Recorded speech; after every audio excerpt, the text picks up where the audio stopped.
Gue dulu sering banget dengar kalimat, buku adalah jendela dunia. Dan gue percaya, ya karena semua orang bilang gitu. Tapi kalau gue lihat lagi hidup gue sendiri, jujur aja nggak sepenuhnya begitu. Gue lahir dan besar di keluarga yang bukan akademisi. Bukan berarti nggak pakai logika atau nggak mikir. Tapi ya tingkat literasinya biasa aja.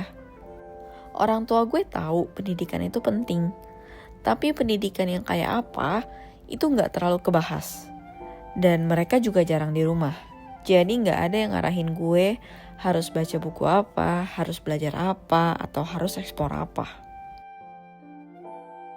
Jadi sampai umur 15 tahun, pengetahuan gue ya terbatas banget. Sebatas apa yang diajarin di sekolah. Gak ada tuh TV kabel, buku bahasa Inggris, ensiklopedia, atau hal-hal kayak gitu. Bahkan buat beli buku pun bukan hal yang gampang. Gue harus ngerengek dulu atau nunggu momen tertentu kayak ulang tahun atau punya prestasi dulu. Dan buku yang gue baca pun ya mostly novel romance. Jadi kalau dibilang buku adalah jendela dunia, gue ngerasa kayaknya gak sesimpel itu deh. Karena ya tergantung bukunya apa yang dibaca.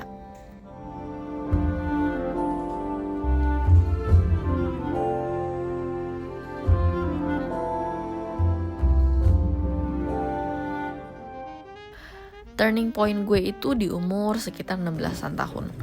Gue masuk ke sekolah baru dan standar bahasa Inggrisnya jauh lebih tinggi. Untuk pertama kalinya dalam hidup gue dapet rapot merah di mata pelajaran bahasa Inggris. Gue yang seumur-umur gak pernah gagal secara akademis, tiba-tiba harus ngadepin rapot merah. Dan di situ gue kayak, oke, fix gue harus belajar. Itu namanya makan sambal pakai salad, bukan salad pakai sambal. Masalahnya dengan kondisi ekonomi gue waktu itu, gue gak punya banyak pilihan. Gak ada tuh ngeles bahasa Inggris. Jadi gue belajar dari satu tempat yang gratis, internet. Gue mulai dari yang paling sederhana, kayak nonton YouTube atau drakor pakai subtitle Inggris. Terus pelan-pelan mulai deh baca artikel bahasa Inggris.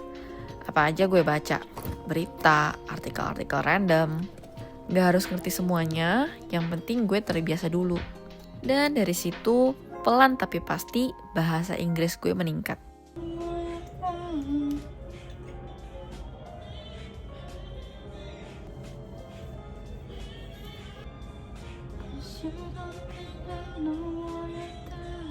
Tapi ternyata itu bukan hal yang paling penting. Karena saat gue mulai bisa ngerti, gue jadi ke-expose atau terbuka ke banyak hal. Gue baca artikel random, berita, topik-topik yang sebelumnya gak pernah gue sentuh. Dari yang awalnya cuma baca novel romance, tiba-tiba gue mulai ngerti hal-hal lain. Tentang dunia, tentang cara orang berpikir, tentang kehidupan yang beda banget dari yang gue kenal.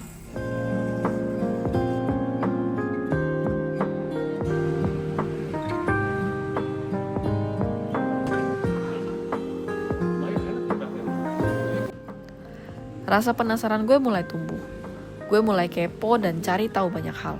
Psikologi, emotional intelligence, sejarah, antropologi, dengerin podcast, nonton dokumenter, baca artikel, baca berita. Dan jujur, banyak banget yang dulu gue konsumsi secara asal, iseng aja belajar, akhirnya kepake di dunia nyata. Even cara gue ngelihat dunia luar pun kebentuk dari situ. Mostly dari internet. Dan kebanyakan kontennya dalam bahasa Inggris. Bukan dari parenting orang tua gue, bukan juga dari didikan keluarga atau circle pertemanan. Justru bisa dibilang, apa yang gue konsumsi dari internet itu jadi fondasi cara gue berhubungan sama orang-orang di luar diri gue. Entah itu keluarga, saudara, teman sekolah, kuliah, kantor, gereja. Dan ya based on my interest, gue jadi lebih milih-milih circle dan realita gue sendiri.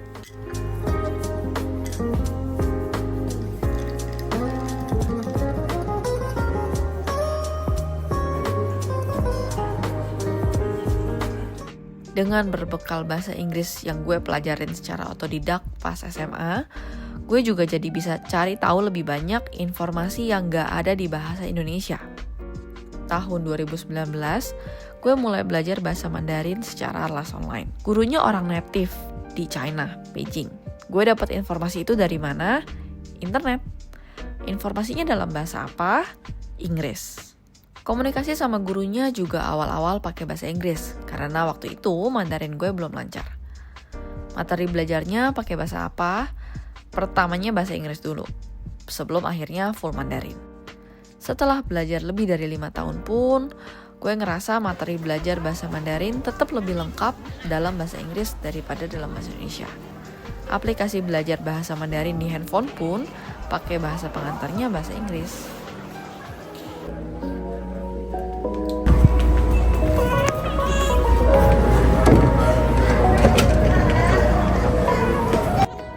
Berkat bisa bahasa Inggris, yang pada akhirnya bikin gue bisa bahasa Mandarin juga, gue jadi punya pekerjaan gue yang sekarang.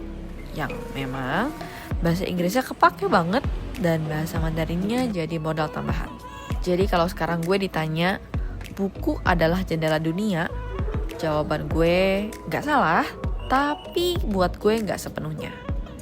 Karena di era sekarang, yang benar-benar jadi jendela dunia itu bukan cuma buku, tapi kemampuan untuk baca, denger, ngerti, dan penasaran.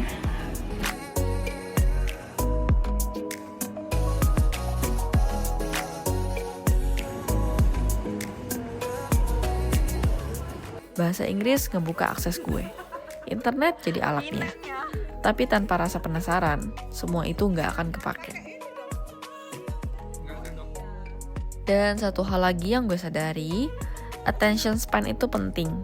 Kalau gue nggak bisa duduk dan fokus, nggak bisa baca agak panjangan dikit, nggak bisa nonton sesuatu sampai selesai, gue pasti akan kehilangan banyak hal.